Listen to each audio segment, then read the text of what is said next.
오늘 이야기를 시작하기 전에 먼저 숫자 하나를 드리겠습니다. 통계청 조사에 따르면 우리나라 은퇴자가 하루 여가 시간에 가장 많이 하는 일 1위는 TV 시청입니다. 하루 평균 4시간 12분, 1년으로 따지면 1533시간. 대학교 4년 동안 강의실에 앉아 있는 시간보다도 많습니다. 잠깐, 여기서 질문 하나 드리겠습니다. 예전에 직장 다니실 때 만약 회사가 어떤 직원에게 매일 4시간씩 그냥 앉아만 있어도 되는 자리를 줬다면 그 직원은 어떻게 되었을까요? 지금 은퇴 후 많은 분들이 스스로에게 그 자리를 주고 계십니다. 퇴직임원, 부장, 팀장 등 수백 명을 만나 강의하면서 들었던 공통된 후회를 오늘 여러분과 나누고 싶습니다. 이 글은 재테크 이야기가 아닙니다. 인생 2막을 내 손으로 설계하는 이야기입니다. 첫 번째, 좋은 때의 역설. 노후 준비를 가장 방해하는 것. 강의를 하다 보면 자주 만나게 되는 분들이 있습니다. 50대 중반, 오랫동안 큰 회사를 다니셨고 연봉도 괜찮고 경력도 화려한데 막상 노후를 위해 모아둔 돈을 보면 거의 없는 경우가 생각보다 훨씬 많습니다. 왜 그렇게 됐을까요? 우리나라 직장인의 생애 씀씀이를 들여다보면 40 후반에서 50 초반 사이에 지출이 가장 많아집니다. 자녀 대학 등록금, 유학비, 결혼자금, 신혼집 전세금 보태주기. 이 시기에 손에 쥐는 돈의 6에서 70%가 자녀에게 들어갑니다. 이게 나쁜 일이 아닙니다. 문제는 이 시기가 노후를 준비할 수 있는 마지막 기회와 정확히 겹친다는 겁니다. 저는 이걸 좋은 때의 역설이라고 부릅니다. 돈을 가장 잘 벌 수 있는 바로 그 시기에 가장 강한 씀씀이 압박이 몰려오는 것이죠. 그리고 많은 분들이 그 압박 앞에서 무너집니다. 여기서 핵심 질문을 드립니다. 자녀에게 보태준 돈, 자녀가 나중에 갚아줄 수 있을까요? 가능하다고 쳐도 내 노후 자금의 빈자리는요? 어떤 금융 상품도 어떤 자녀도 흘러간 시간을 돌려주지 않습니다. 진정한 부모의 역할이란 자녀에게 기회를 주는 것이기도 하지만 자녀가 부모 걱정을 하지 않아도 되는 환경을 만드는 것이기도 합니다. 이 두 가지가 부딪힐 때 기준이 필요합니다. 그 기준이 오늘 이야기의 출발점입니다. 두 번째, 나는 여기서 어떤 사람인가? 역할의 중요성. 행복한 노후를 위한 5가지 요소 들어보셨을 겁니다. 건강, 돈, 관계, 일, 여가입니다. 오늘 저는 이 중에서 일에 대한 생각을 완전히 바꿔보자고 말씀드리고 싶습니다. 30년 직장 생활을 마치고 퇴직하는 순간 무엇을 잃게 될까요? 월급? 물론입니다. 하지만 상담 경험상 그보다 훨씬 크게 흔들리는 것이 따로 있습니다. 바로 나는 여기서 무엇을 하는 사람인가? 라는 느낌입니다. 직함이 사라지면 역할이 사라지고 역할이 사라지면 존재감이 희미해집니다. 실제로 퇴직 후 2년 안에 우울함을 경험하는 분들이 상당히 많다는 연구 결과가 있습니다. 그 원인 1위는 경제적 어려움이 아닙니다. 내가 쓸모없다는 느낌입니다. 그래서 은퇴 전에 반드시 스스로에게 물어야 할 것이 있습니다. 나는 퇴직 후 어떤 역할을 할 것인가? 월급을 받는 직업이 아니어도 됩니다. 동네 독서 모임 진행자, 지역 청소년 멘토, 봉사팀을 이끄는 사람, 텃밭 공동체 관리자.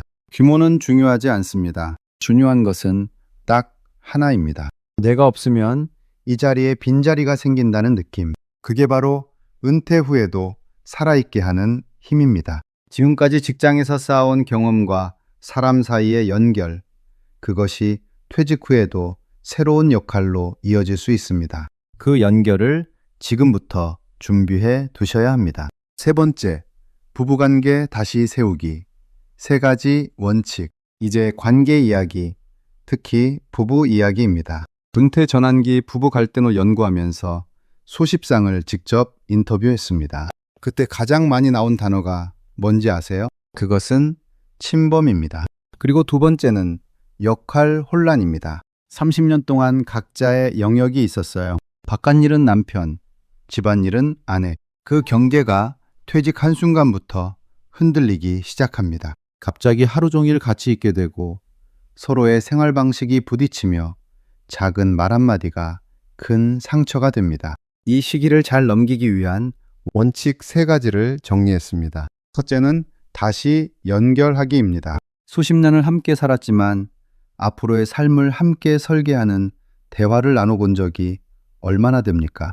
우리 앞으로 어떻게 살고 싶어? 이 한마디가 수십 년 묵은 거리를 좁히는 출발점이 됩니다. 둘째는 역할 새로 나누기입니다. 집안의 역할을 구체적으로 다시 정해야 합니다. 당신이 장보고 내가 청소하고 이런 명확한 역할 나눔이 없으면 하루 종일 서로 눈치만 보게 됩니다. 남자 일과 여자 일은 따로 없습니다. 두 사람이 합의해서 정하면 됩니다. 셋째는 알아주고 고마워하기입니다. 바로 오늘부터 해볼 수 있는 것을 하나 드립니다. 일주일 고마움 노트입니다. 매일 저녁 배우자에게 고마웠던 점 1가지를 노트에 적으세요. 일주일 후에 서로 읽어주세요. 거창한 것이 아니어도 됩니다. 오늘 아침 커피 한 잔 내려줘서 고마워. 그 작은 것으로 충분합니다. 연구에서도 이 방법이 부부 사이의 친밀감을 높이는데 실제로 효과가 있다고 검증되었습니다. 이 3가지를 실천하십시오. 다시 연결하고 역할을 새로 나누고 알아주고 고마워하기. 이것만 의식적으로 실천하셔도 은퇴 후 부부관계가 달라집니다. 4번째, 재산 목록에서 매달 들어오는 돈으로 관점 바꾸기. 마지막으로 돈 이야기입니다. 투자 조언이 아니라 보는 눈을 바꾸는 이야기입니다. 강의를 할 때 저는 먼저 이걸 묻습니다. 지금 재산이 얼마나 되세요? 그리고 바로 두 번째 질문을 드립니다. 그 재산에서 매달 통장으로 들어오는 돈이 얼마나 됩니까? 많은 분들이 첫 번째 질문에는 자신 있게 대답하시는데 두 번째 질문 앞에서 멈추십니다. 재산이 10억, 20억이어도 매달 고정으로 들어오는 돈이 국민연금 하나뿐인 경우가 생각보다 많습니다. 은퇴 후의 삶은 통장 잔고가 아니라 매달 들어오는 돈의 흐름으로 결정됩니다. 아무리 큰 저수지라도 물이 흘러나오는 관이 없으면 쓸 수가 없는 것과 같습니다. 그래서 제가 강조하는 것이 삶을 적절히 줄이는 설계입니다. 단순히 집을 줄이라는 말이 아닙니다. 삶 전체를 매달 들어오는 돈의 관점으로 다시 짜라는 뜻입니다. 자녀가 독립한 뒤에도 큰 평수를 유지하면 관리비, 재산세 수리비가 매달 수십에서 수백만 원씩 나갑니다. 평수를 줄이고 남은 돈을 매달 나눠받는 방식으로 운용하면 작아진 집이 아니라 늘어난 월 생활비가 됩니다. 자동차도 마찬가지입니다. 큰 수입차 한 대 유지에 드는 보험료, 기름값, 수리비를 합산하면 상당합니다. 이 금액을 매달 여가비로 쓴다면 오히려 더 풍요로운 노후가 가능합니다. 삶을 줄이는 것은 가난해지는 것이 아닙니다. 쌓아둔 재산을 실제 삶의 즐거움으로 바꾸는 기술입니다. 오늘 집에서 이 질문 하나만 해보세요. 지금 이 지출 정말 필요해서 하고 있는가?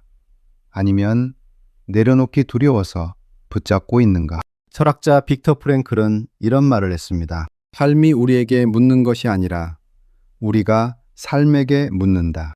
은퇴는 많은 분들에게 삶이 던지는 질문처럼 느껴집니다. 이제 뭐 할 거야? 쓸모가 있어? 이런 질문들이 한꺼번에 밀려오죠. 그리고 그 앞에서 많은 분들이 답을 찾지 못한 채 TV 리모컨을 집어드십니다. 오늘 나눈 이야기를 다시 정리하면 이렇습니다. 노후 자금을 지킬 마지막 기회를 놓치지 않기. 월급 없이도 내 역할을 새로 만들기. 부부관계를 새 출발점으로 다시 세우기. 재산을 매달 쓸 수 있는 돈의 흐름으로 바꾸기. 이것들은 모두 하나의 방향을 향하고 있습니다. 삶이 던지는 질문에 끌려가는 것이 아니라 내가 먼저 삶에게 묻는 것. 직장 생활 수십 년, 여러분은 남의 목표를 위해 최선을 다하셨습니다.